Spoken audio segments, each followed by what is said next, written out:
Nah, adik-adik, kali ini kita akan mempelajari lebih dalam lagi mengenai klasifikasi makhluk hidup. Jadi kita mengenal bahwa pada saat ini sistem pengelompokan yang digunakan adalah sistem 3 domain dan 6 kingdom. Nah, kingdom yang pertama ada kingdom Animalia. Jadi kingdom Animalia itu memiliki ciri-ciri ya, antara lain yang pertama merupakan organisme eukariotik, yaitu memiliki membran inti pada selnya. Ini kita bisa lihat ya bahwa inti selnya itu diselimuti oleh membran. Kemudian ciri kedua yaitu umumnya bereproduksi secara seksual, namun juga ada yang dengan cara aseksual. Kemudian untuk ciri ketiganya yaitu adalah heterotrof. Artinya tidak dapat membuat makanan sendiri sehingga membutuhkan bahan organik lain untuk kebutuhan nutrisinya. Misalnya ada macan ya, macan kalau lapar harus mencari mangsa gitu. Mangsanya adalah sesama makhluk hidup juga, yaitu bisa berupa rusa gitu. Dia akan memakan rusa untuk memenuhi kebutuhan nutrisinya. Kemudian ciri yang keempat yaitu bersifat multiseluler, yaitu memiliki sel yang banyak ya, berarti otomatis dia ukurannya itu kasat mata gitu. Kemudian ciri terakhir adalah motil, yaitu bisa bergerak. Nah, pada kingdom Animalia itu dikenal terdapat 9 filum ya. Yang pertama ada Annelida, terus juga ada Nematoda, terus juga ada Arthropoda, kemudian ada Platyhelminthes, terus juga ada Chordata, Porifera, Echinodermata, Cnidaria, dan juga ada Mollusca. Yang pertama kita pelajari mengenai filum Porifera dahulu. Nah, untuk filum Porifera ini dia itu memiliki ciri tubuhnya melekat pada suatu dasar dan sedenter atau menetap. Nah, kalau adik-adik pernah menyaksikan SpongeBob SquarePants ya, kartun itu, karakter SpongeBob SquarePants itu adalah karakter yang terinspirasi dari filum Porifera ini, dimana dia itu termasuk dalam organisme multiseluler yang primitif. Jadi dia sudah ada sejak zaman dahulu karena susunannya itu sangat sederhana begitu, susunan tubuhnya. Dia juga bereproduksi secara aseksual ya, dengan cara tunas dan fragmentasi. Kemudian kalau secara seksualnya itu melalui fusi gametik. Dia habitatnya di perairan dan juga umumnya lautan dan sebagian di perairan tawar. Nah, untuk ciri-cirinya yang lain itu dia juga memiliki rongga tubuh atau spongekol. Nah, ini adalah rongga tubuhnya di dalam sini. Kemudian juga dia termasuk hewan diploblastik, yaitu hewan yang terdiri dari 2 lapisan tubuh luar disebut epidermis dan bagian dalam yang nanti disebut dengan koanosit.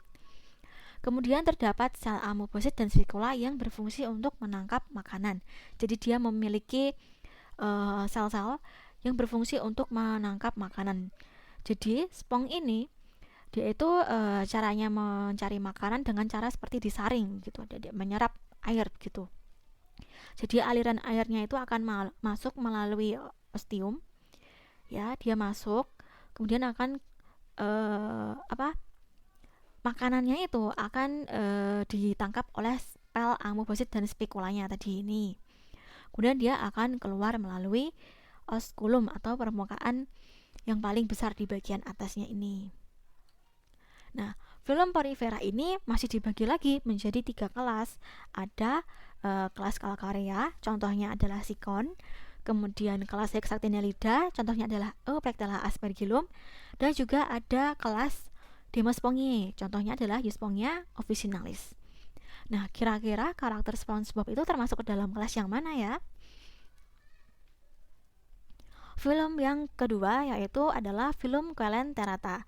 Nah, ini pasti sudah tidak asing ya bagi adik-adik untuk mengetahui apa sih hewan yang ditampilkan di gambar ini. Ya, benar, ini adalah ubur-ubur. Jadi ubur-ubur itu termasuk ke dalam film Coelenterata dengan ciri termasuk ke dalam hewan diploblastik tadi ya, memiliki lapisan tubuh luar dan juga dalam. Nah, kemudian dia juga habitatnya itu sebagian besar di laut dan juga ada yang beberapa di air tawar. Kemudian juga dia memiliki rongga gastrovaskular untuk mencerna makanan, hampir mirip ya tadi dengan film porifera. Kemudian ciri berikutnya adalah mulutnya itu dikelilingi oleh tentakel.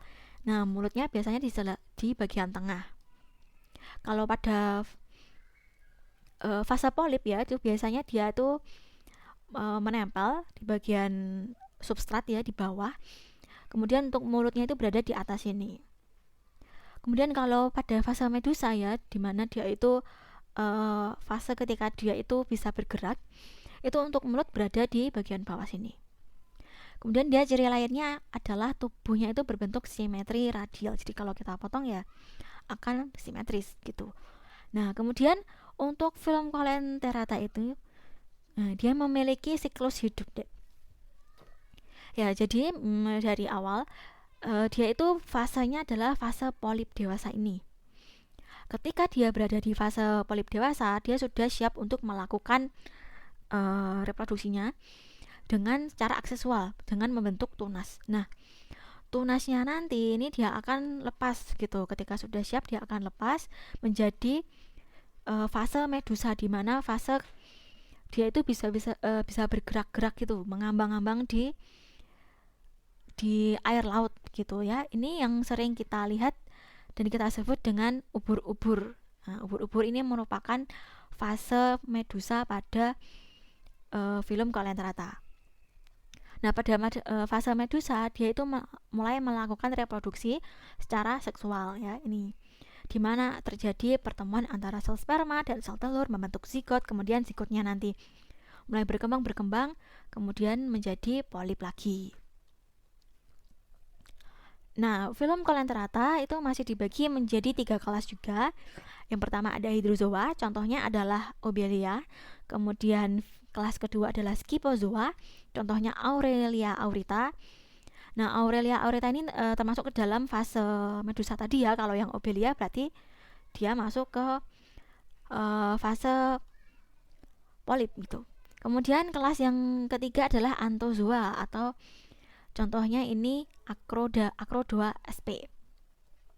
Nah, ini adalah kelas di mana dia itu seumur hidupnya itu malah berada pada fase polip terus. Jadi dia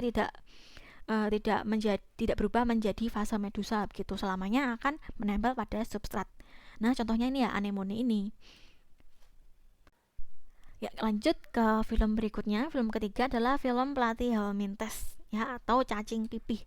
Jadi film ini ya memiliki ciri-ciri termasuk ke dalam hewan triploblastik, berarti dia memiliki 3 lapisan ya. Kemudian dia melakukan reproduksi itu secara seksual dan aseksual.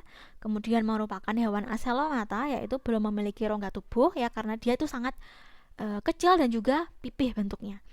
Kemudian memiliki tubuh simetri bilateral, di mana dia punya sisi kanan dan kiri itu sama gitu, bentuknya juga pipih.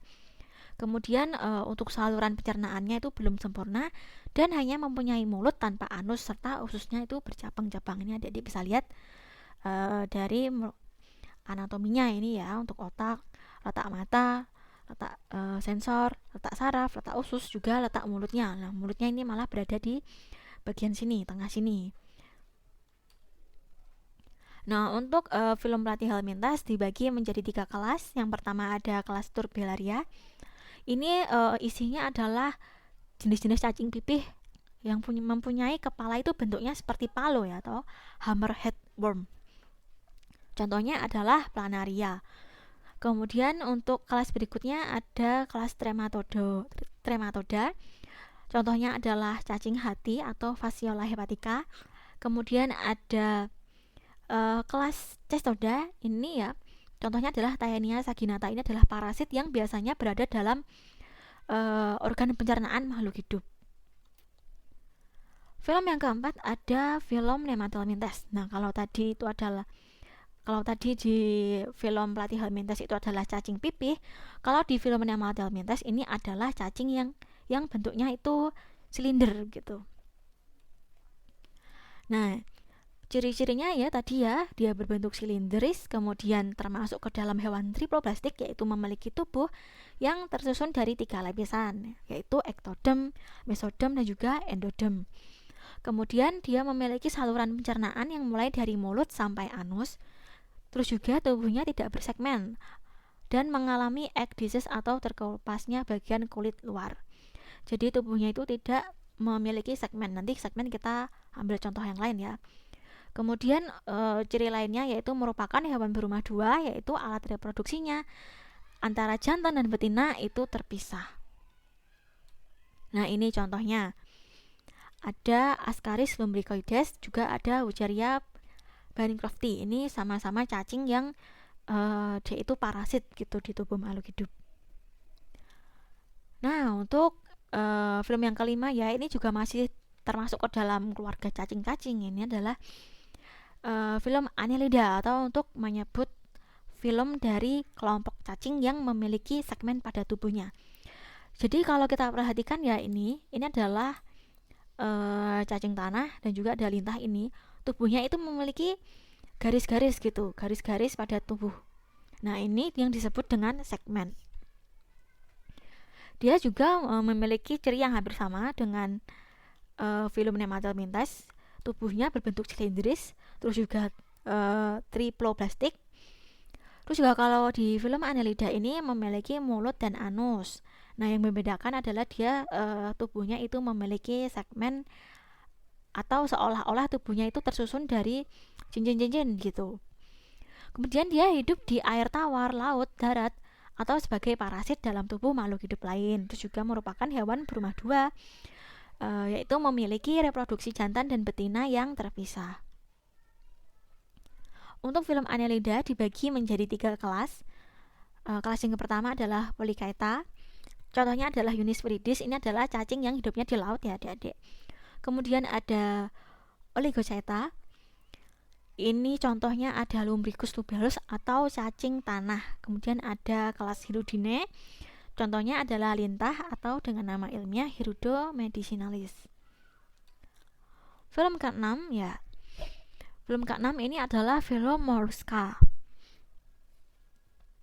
Film Mollusca ini anggotanya adalah makhluk-makhluk hidup yang atau hewan yang memiliki ciri tubuh itu lunak dan tidak beruas atau berbuku-buku. Nah, biasanya itu gurita ini ya. Gurita ini kalau kita memegangnya itu tubuhnya itu lunak begitu, tidak punya ruas, juga tidak memiliki buku-buku itu yang tidak keras gitu. Terus juga dia termasuk ke dalam kelompok hewan triploblastik selomata, hidupnya di air tawar, laut, dan darat. Terus juga dia ada yang tidak bercangkang ya. Kalau tidak bercangkang misalnya ini ada gurita, kalau bercangkang contohnya adalah siput gitu.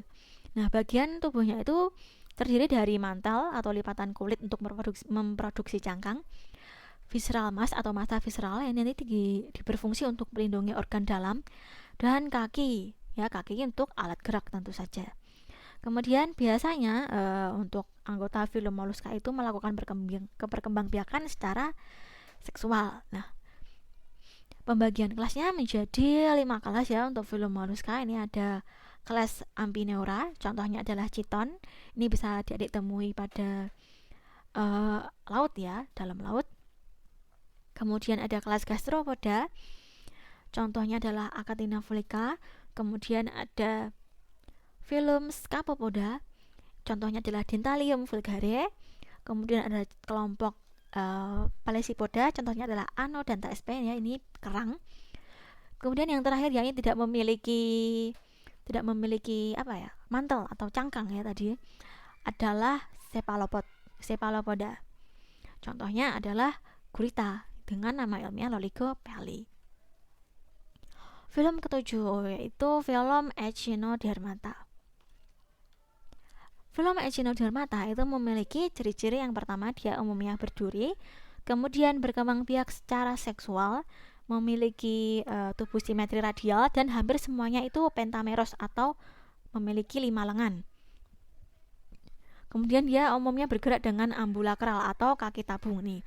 Kalau pada gambar ini bagian ampule atau ambulaklarnya atau kaki tabungnya, dia bergerak dengan itu. Ini adalah bintang laut ya. Kemudian pada permukaan tubuhnya itu terdapat tonjolan yang menyerupai diri. Nah, mari kita perhatikan ya.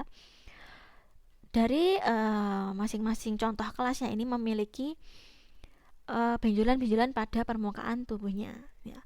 Kalau di kelas Asteroidea ya bintang laut, kalau di kelas Echinoidea ada landak laut, kemudian kalau di kelas Crinoidea ada lili laut, kemudian ada kelas Ophiuroidea itu contohnya bintang ular ya, hampir sama dengan bintang laut cuma lengannya itu lebih panjang. Nah contohnya ya ini karakter dalam kartun SpongeBob yaitu Patrick Star ya. Patrick Star ini adalah bintang laut sehingga dia termasuk ke dalam film Echinodermata. Nah selain ada Patrick Star, ada lagi Kevin ya ini. Kevin yang juga merupakan salah satu karakter pada kartun SpongeBob. Dia ini terinspirasi dari makhluk hidup teripang ya, dari kelas Holoturoideae. Ini adalah timun laut. Aslinya seperti ini. Lanjut kita ke film Arthropoda. Jadi ciri utama dari film Arthropoda itu adalah hewan-hewan yang memiliki kaki dan tubuh yang beruas-ruas. Kemudian juga dia merupakan hewan triploblastik ya, tadi memiliki 3 lapisan tubuh. Kemudian ciri yang lain, ia memiliki rangka luar yang terbuat dari zat kitin ya, sehingga rangka luarnya itu cenderung keras gitu, tidak lembut atau tidak lembek. Juga untuk tubuhnya biasanya dibagi menjadi 3 bagian, kepala, dada, dan juga perut. Kemudian tubuhnya juga sudah memiliki sistem tubuh. Nah, untuk kelasnya terbagi menjadi 4 kelas. Ada kelas krustasea atau udang-udangan. Kemudian ada kelas arachnida untuk laba-laba dan kalajengking. Kemudian ada kelas myriapoda yang anggotanya itu biasanya luwing dan lipan. Kemudian ada kelas insekta. Nah, ini adalah kelas dengan anggota yang sangat banyak sekali ya, dari kelompok serangga. Film terakhir adalah film chordata. Atau untuk film-film dengan atau untuk film dengan anggotanya itu memiliki ciri utama yaitu memiliki tulang belakang. Nah, film chordata ini dibagi menjadi 5 kelas. Kelas pertama ada Pisces-nya, anggotanya adalah ikan-ikan gitu. Kemudian ada kelas amfibia, anggotanya adalah makhluk hidup yang tinggalnya di 2 alam ya, antara darat dan juga laut. Kemudian ada kelas reptilia, kelas aves, dan juga kelas mamalia. Untuk kelas mamalia ya biasanya kalau kita kenali itu dari kelompok makhluk hidup yang biasanya reproduksinya secara seksual, kemudian menyusui dan juga ukurannya itu cenderung besar-besar gitu. Kalau kelompok aves ya sudah kita ketahui biasanya anggotanya adalah berbagai macam burung ya.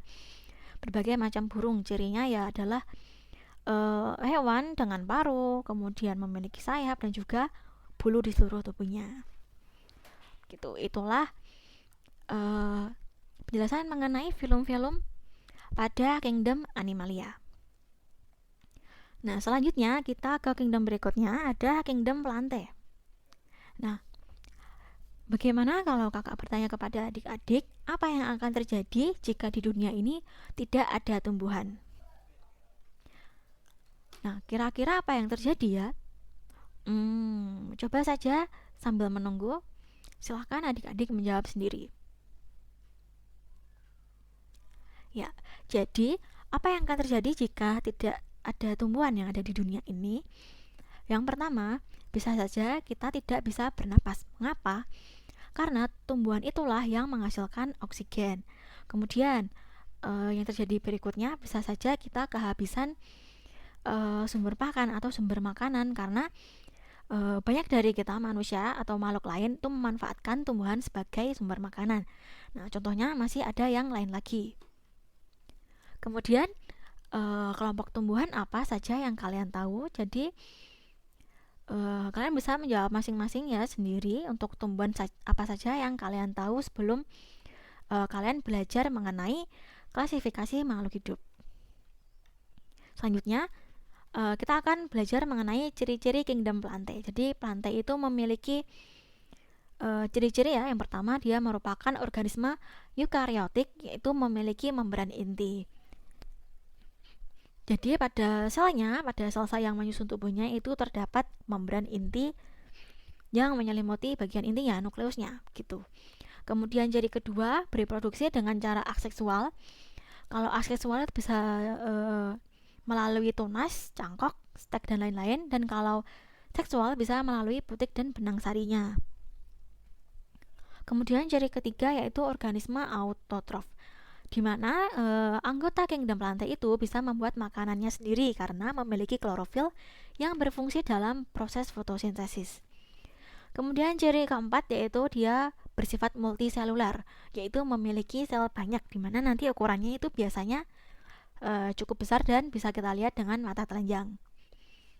Kemudian ciri yang kelima yaitu dapat mengalami pertukaran generasi dan dalam siklus hidupnya. Jadi untuk kingdom plantae ada yang memiliki generasi sporofit dan gametofit. Nah, kingdom plantae ini dibedakan menjadi 3 divisi ya. Kalau pada Animalia itu kita menyebutnya filum, kalau pada plantae disebutnya dengan divisi atau divisio. Pada plantae terdapat 3 divisi. Yang pertama ada divisi Bryophyta. Divisi Bryophyta itu anggotanya ya pada umumnya adalah kelompok lumut. Kemudian ada divisi Pteridophyta.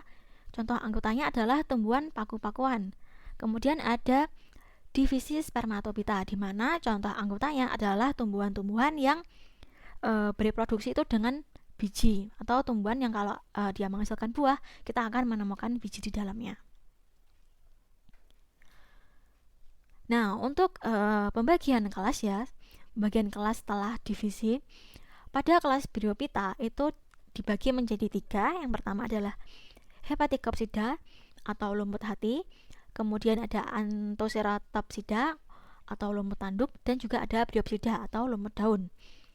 Untuk divisi Pteridophyta, dia memiliki 4 kelas. Yang pertama adalah Silopsida atau paku purba, kemudian ada Lycopsida atau paku kawat, kemudian ada Spenopsida atau paku ekor kuda, dan ada Pteriopsida untuk menyebut paku sejati. Sementara di divisi Spermatophyta dia dibagi menjadi 2 kelas saja. Yang pertama ada kelas Gymnospermae untuk kelompok biji terbuka, dan juga ada Angiospermae untuk kelompok biji yang tertutup. Nah, ini pun masih dibagi lagi menjadi kelompok dikotil dan monokotil. Yang pertama kita bahas dulu mengenai divisi Bryophyta atau tumbuhan lumut. Jadi tumbuhan lumut ini merupakan sekumpulan tumbuhan kecil yang hidupnya itu di tempat lembab, dan dia tidak memiliki akar, batang, dan daun yang sejati. Sekelas kita bisa membedakan ya, misalnya bagian ini adalah daunnya, bagian ini adalah akarnya, dan bagian ini adalah batangnya. Tetapi tidak semua lumut bisa kita bedakan secara mudah seperti ini. Nah, tumbuhan lumut ini juga tidak memiliki yang namanya pembuluh angkut atau xilem dan phloem. Nah, tumbuhan lumut juga merupakan tumbuhan peralihan antara tumbuhan bertalus ya atau talophyta dengan tumbuhan berkormus atau kormophyta. Kemudian dia juga mengalami yang namanya pergiliran keturunan. Divisi berikutnya adalah divisi Pteridophyta atau tumbuhan paku, dimana kalau di tumbuhan paku itu dia sudah memiliki akar, batang, dan daun yang sejati. Artinya kita bisa dapat membedakan dengan mudah antara batang, daun, dan juga akarnya. Ciri berikutnya adalah dia itu berkembang biak dengan menggunakan spora atau disebutnya sebagai tumbuhan kormophyta berspora. Kemudian pada umumnya ya akarnya itu serabut dan sudah memiliki pembuluh angkut ya, yaitu xilem dan phloem, dan sama seperti Bryophyta dia juga mengalami yang namanya pergiliran keturunan. Divisi yang terakhir yaitu divisi Spermatophyta ya, untuk kelompok tumbuhan berbiji dengan ciri memiliki akar, batang, dan daun sejati. Ini sudah pasti bisa kita bedakan ya.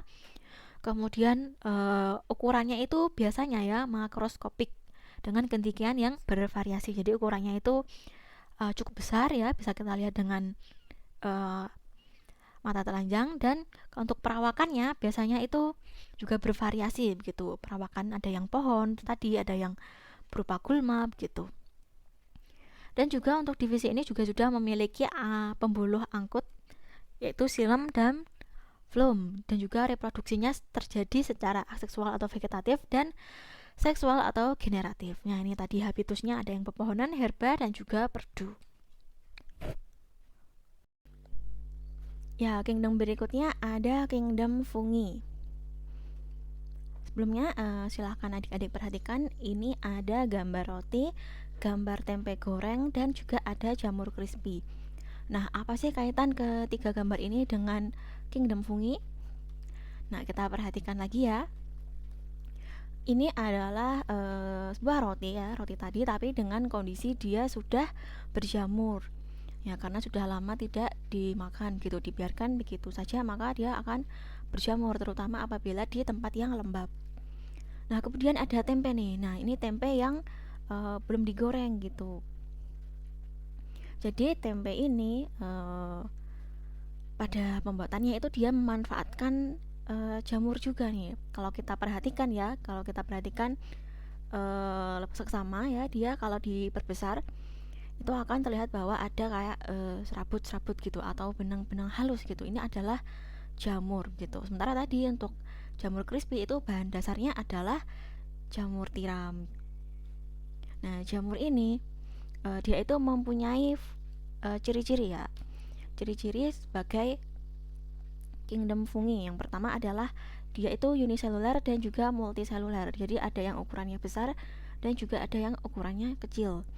Kemudian dia memiliki benang halus yang nanti disebut hifa, dan kumpulan dari hifa itu disebut miselium. Kemudian jamur ini memiliki dan memproduksi spora gitu. Kemudian ciri berikutnya adalah dia eukariotik. Kemudian dia juga heterotrof ya, dia tidak dapat melakukan fotosintesis walaupun sebelumnya dia pernah masuk ke kingdom plantae gitu, karena dia tidak memenuhi syarat untuk menjadi organisme autotrof, maka dia menjadi kingdom sendiri gitu.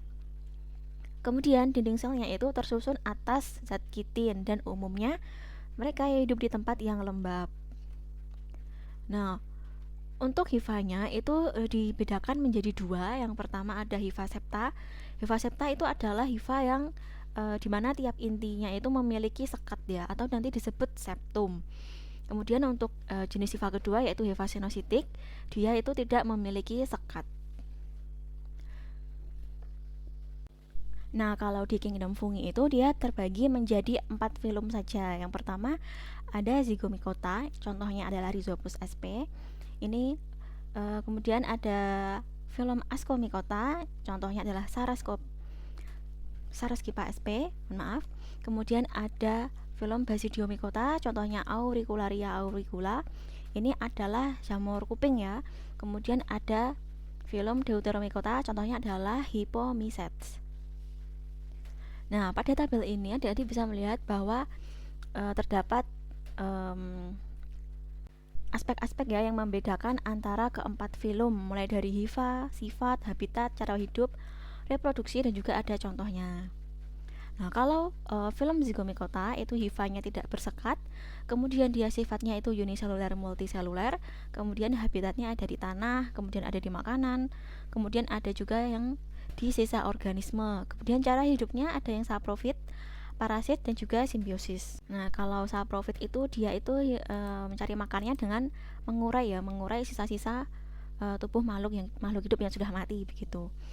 Kemudian untuk cara reproduksinya secara seksual itu melalui zigospora, dan secara aseksual melalui tunas atau conidiospora. Nah, contohnya adalah jamur tempe atau Rhizopus oryzae.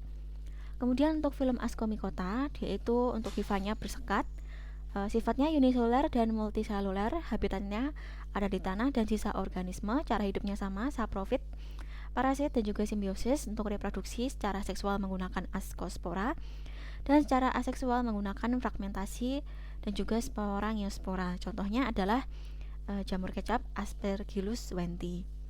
Kemudian untuk filum Basidiomycota itu dia hifanya bersekat, sifatnya itu mayoritas multiseluler dan juga ada yang uniseluler.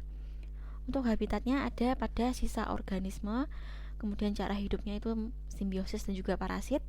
Untuk reproduksinya secara seksual melalui Basidiospora dan secara aseksual melalui Conidiospora. Untuk contohnya ada jamur tiram atau Pleurotus ostreatus. Kemudian untuk film yang terakhir ada Deuteromycota. Hifanya bersekat, sifatnya uniselular multiselular, habitatnya pada sisa organisme, cara hidupnya parasit. Dan untuk reproduksi secara seksual pada saat ini masih belum diketahui. Sementara untuk secara aseksual melalui Conidiospora, dan contohnya ada pada jamur panu atau Malaysia sulfur. Nah, dari keempat film ini ya, yang paling bisa kita ingat ya bahwa keempatnya itu dibedakan berdasarkan jenis spora yang mereka produksi begitu untuk melakukan perkembangbiakan seksual. Nah, kalau pada film Zygomycota sporanya bernama Zygospora. Kalau pada film Ascomycota sporanya bernama Ascospora. Kalau pada film Basidiomycota sporanya bernama Basidiospora, dan untuk Deuteromycota masih belum diketahui. Nah, jamur-jamur ini ya, jamur-jamur dalam dunia ini memiliki banyak sekali peranan. Salah satunya itu sebagai decomposer. Jadi jamur-jamur tadi itu dapat menguraikan sisa-sisa tumbuhan, bangkai hewan, dan juga bahan-bahan organik lainnya. Kemudian hasil penguraiannya itu akan dikembalikan ke tanah sehingga dapat menyuburkan tanah. Contohnya ada Pilobolus crystallinus dan juga ada auricula. Nah, ini yang jamur kuping, dia hidupnya pada batang-batang ya gitu. Tapi kalau Pilobolus itu dia hidupnya pada kotoran hewan. Kemudian untuk peranan berikutnya itu jamur itu berfungsi sebagai untuk membantu proses fermentasi. Jadi fermentasi itu kan proses mengubah karbohidrat dalam bahan makanan menjadi asam organik dengan menggunakan mikroorganisme. Nah, contohnya itu kan ada bir, roti, tape, tempe, dan lain-lain. Nah, salah satu jenis jamurnya ya itu ada Saccharomyces cerevisiae, nanti digunakan pada proses pembuatan tape. Kemudian yang tadi untuk tempe itu ada Rhizopus oryzae. Nah, peranan berikutnya itu adalah jamur berfungsi sebagai obat. Contohnya ada Ganoderma lucidum atau jamur zingli. Ini bermanfaat sebagai perlindungan terhadap penyakit yang menyerang liver, ginjal, dan juga sistem imunitas. Kemudian ada Penicillium notatum. Nah, ini berfungsi sebagai bahan utama untuk obat antibiotik penisilin dan juga berfungsi sebagai obat alergi. Nah, selain ada peranan, ada juga dampak buruk ya yang ditimbulkan oleh jamur. Jadi jamur itu ada ya sebagian yang beracun gitu. Contohnya ada Amanita muscaria yang dikenal sebagai jamur yang memiliki sifat psikoaktif. Jadi jamurnya itu memiliki tampilan yang berwarna dan sangat menarik gitu. Jadi kalau makhluk hidup yang tidak tahu kalau jamur ini beracun, itu dia bisa terkena efek psikonya. Kemudian ada Amanita phalloides, itu dia memiliki racun yang tidak hilang walaupun telah dimasak. Jadi walaupun telah melalui proses masak, racunnya itu tidak akan hilang. Nah, racun pada jamur ini itu dapat menimbulkan iritasi, rasa sakit yang parah, serta kerusakan pada mata dan kulit hingga menyebabkan kematian. Nah, ini pernahkah kalian itu melihat penyakit kulit seperti gambar di samping? Kalau kalian memperhatikan ya, ini adalah panu. Ya, jadi panu ini disebabkan oleh jamur Malassezia furfur ya, spesies jamur yang menyebabkan penyakit panu. Nah, penyakit ini terkait dengan kebersihan diri dan lingkungan yang kurang baik. Jadi supaya tidak terkena panu, kita harus menjaga kebersihan diri ya, misalnya dengan mandi 2 kali sehari. Nah, kemudian juga ada jamur yang menyebabkan kurap. Ini ada Microsporum. Nah, jadi kalau kita tidak menjaga kebersihan diri, maka jamur itu justru akan membawa penyakit pada kita. Nah, selain menyerang kita manusia, juga ada jamur yang menyerang tumbuhan ya, menjadi hama. Contohnya ada Ustilagomaides yang dapat menjadi parasit pada tanaman jagung. Nah, jamur ini umumnya menyerang tongkol jagung dengan masuk ke dalam biji dan menyebabkan pembengkakan serta terbentuknya kelenjar. Ya, kingdom yang berikutnya kita pelajari sejarahnya dulu ya. Jadi dalam klasifikasi 5 kingdom menurut Whittaker itu semua organisme prokaryotik digolongkan ke dalam kingdom Monera. Namun saking banyaknya jumlah kingdom Monera ya, pada tahun 1990 Carl Woese itu akhirnya membagi klasifikasi Monera menjadi dua gitu. Jadi dua kingdom baru, yaitu Archaebacteria dan juga Eubacteria. Nah, pembagian keduanya itu berdasarkan struktur dinding sel, kemudian membran plasmanya, cara gerak, dan yang paling berbeda itu pada materi genetiknya. Nah, kingdom Archaebacteria ya, ini termasuk organisme tertua yang hidup di bumi. Kata archaea atau archaios itu diambil dari bahasa Yunani yang artinya kuno atau primitif. Nah, hal ini karena kemampuannya yang bisa hidup di lingkungan ekstrim yang diduga merupakan kondisi lingkungan awal bumi.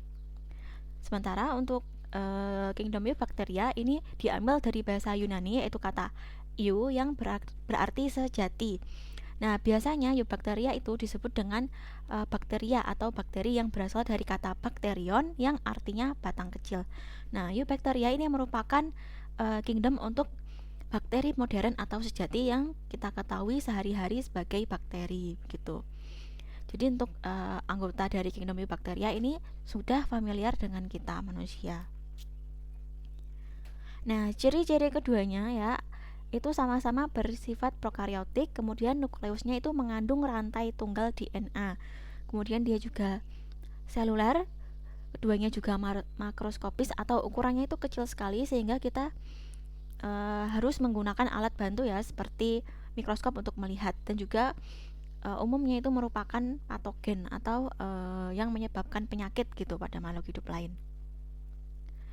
Nah, sekarang kita lihat ya apa saja peranan dari bakteri pada kehidupan.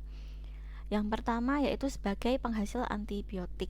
Jadi contohnya ada Streptomyces griseus yang berfungsi untuk menghasilkan streptomycin. Kemudian ada Streptomyces venezuelae yang berfungsi untuk menghasilkan chloramphenicol. Kemudian untuk peranan berikutnya yaitu dia sebagai penghasil bahan pangan. Nah, contohnya ada Acetobacter aceti yang digunakan dalam pembuatan asam cuka, kemudian ada Lactobacillus bulgaricus digunakan dalam pembuatan yogurt, dan juga ada Acetobacter selenum yang digunakan dalam pembuatan nata de coco.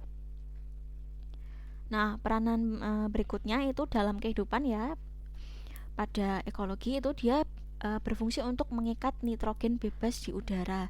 Jadi nitrogen itu adalah unsur yang sangat diperlukan untuk membentuk senyawa penting dalam sel. Nah, senyawa nitrogen ini diperlukan tanaman untuk tumbuh dan berkembang. Jadi ada beberapa bakteri yang hidup di tanah ya, nanti membantu tumbuhan untuk mendapatkan nitrogen. Contohnya ada Rhizobium leguminosarum, kemudian ada Rhizobium radiosiola, kemudian ada Azotobacter sp, kemudian ada Rhodospirillum rubrum, dan juga ada Clostridium pasteuranum. Nah, untuk mengetahui apa saja peranan bakteri dalam kehidupan yang merugikan, nanti adik-adik bisa mencari tahu sendiri dengan memanfaatkan buku, internet, atau juga bisa berdiskusi dengan guru dan teman-teman.